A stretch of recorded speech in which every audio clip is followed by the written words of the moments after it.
Fedosеev saying the same about 415. That's where he would switch. So he takes 416. These are pretty conservative bids. I tend to expect people to go as low as 4 minutes to get the draw odds with black. Here we go. Here we go. And G3 allowing B6 in the very first move was a little bit strange. He doesn't play it. And David, one of the craziest saves, definitely in this tournament, after Lazovic so was that draw that Fedosеev pulled out down in exchange. And here we go. We are underway. We've traded a pair of bishops. And from no castling chess to no bishop chess, that seems to be the order of the day as they're both centralizing their knights. Right. But Sindarov gets the bishop to G2 before the B pawn can move, and now it's a little bit too late to move that B pawn. Castles to the king's side. Fedosеev follows suit. Black is a great position here. I mean, it's very symmetrical. I'm not sure B4 is an asset. This seems more of a weakness because you're loosening up some of these light squares, and Vlad is going to go B5 and say, "What you got, boy?" He's trying to play the game almost without moving any pawns, right? We've sometimes criticized people for 7-8 pawn moves to kick off a game. Look at him. He's moved only one pawn. Yeah, and that might be the only pawn he needs to move. Whoa, yeah. Careful. Knight C4, knight takes D2. Oh, my God. Oh, he pounces. Oh, my God. Sindarov forgot the undermining tactic. Queen on H1, far away from the action. There's nobody to cover this stuff. He's going to drop a pawn. And you know what the worst thing is? The worst thing is sometimes this is a mating square, but it's not because the king has H8 because Fedosеev brought his queen out. He recaptured a bishop, and he digs his own grave here right out of the opening, does Javahir Sindarov. This is like, it's death because knight E4 maybe is the best practical try, but there's many ways to dislodge the knight.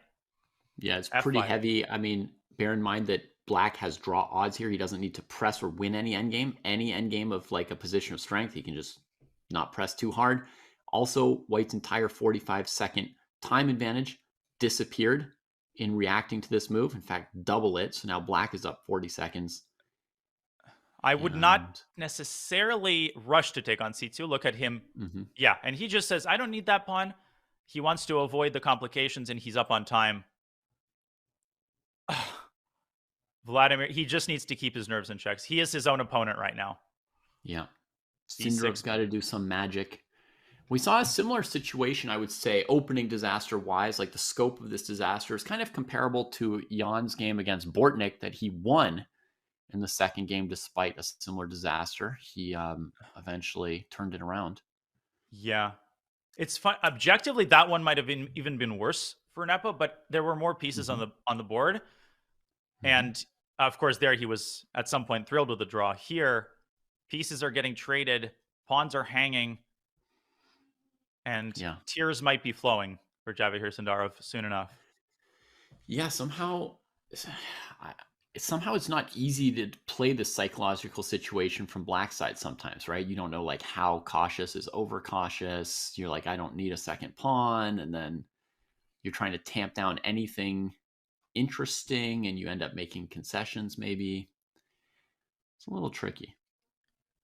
Yeah, he needs to call up Denis Lazovic, your phone a friend. How'd you do it? But again, that was, at least there was an end game, and Fedosеev is actually he's just, I want to win. I don't even want to draw. Yeah. Where's this queen going? The answer is D2. She's not trapped by any move like bishop F3 or bishop F1 because she's attacking that knight on D2 very boldly. And bishop takes G2 is coming to simplify the position. This knight might go back to E4 or F3 where it came from. And the queen is unattackable. After bishop G2, queen G2, you can calmly play CB and knight C5. And he plays it right away. Which I don't love. Because doesn't even help bring the white queen to G2. But why is he flirting with... With a queen trap? I'm shocked he didn't take the bishop, but I mean, Fedosеev is so confident in his tactics. He's saying bishop F3, knight takes D3. What's the problem? I get 2 rooks for a queen. Oh my gosh. The problem is your parents are probably having a heart attack as this is happening. Yeah, he's doing the opposite of what we usually see, right? Which is too much caution. He is just playing like it's normal chess, right? He's still going for maximal kind of moves. Yeah, the problem is bishop H5 is I feel like a move to make a draw by a perpetual, and No, this is beautiful tactical recognition because the knight is also very safe. It's also very strong. Yeah, here it spins around to a nice square on the Bishop queen F3. side. Do not go knight e4 and f5 because of queen b3. Maybe d5. Black's king is loose, though, David. Do you feel a little bit apprehensive that this could get out of control if white goes like GH? Do you feel that in the air?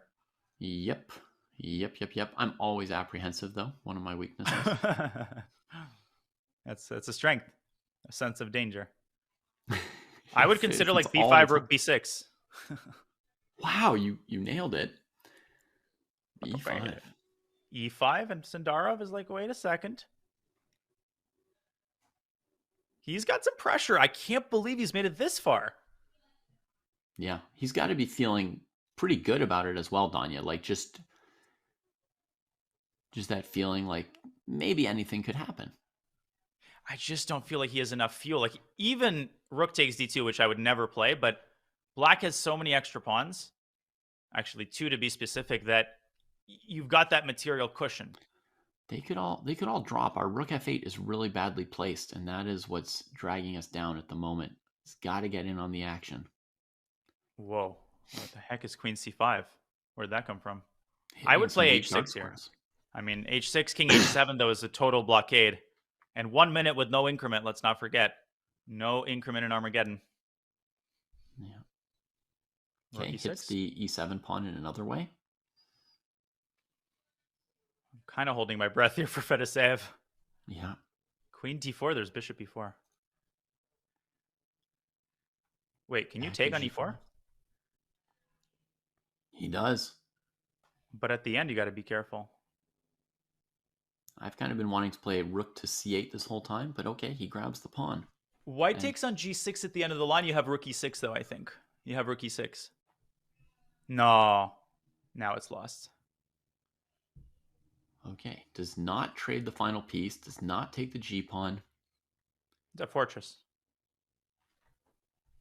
As if you need a fortress. Black is completely winning, but d6 and rook e5 just seals the deal.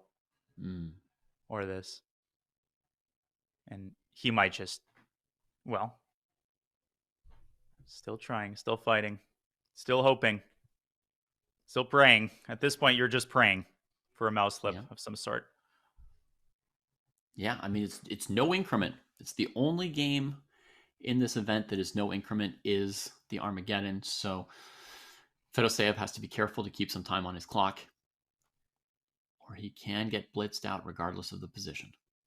He should try something at the very end dirty, like bishop h5. Just every resource should be exhausted. That has been the spirit demonstrated by all these competitors.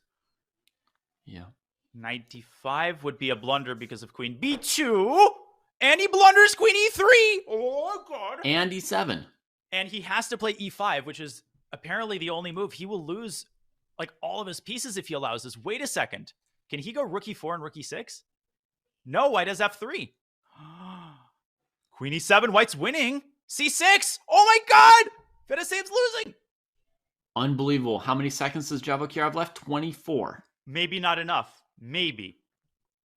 Rook takes c6 has to be tried, I think. We're going to get a flag fest. Bishop takes rook? Holy smokes. He gives up the knight, but he could get mated here. But how? 20 seconds. No increment. He cannot lose his last pawn. Bishop c6, rook f2 is a draw. Exactly. Where's the mate? 15 seconds. I don't see the mate. He's got to move his king. That was incredible defense. That was an incredible defense there. Queen takes c6. Rook takes f3. Fedoseev should save it with 10 extra seconds, but he might lose his rook there. He might luse his rook. He goes for it. The rook tries to come back around. It gets to f7.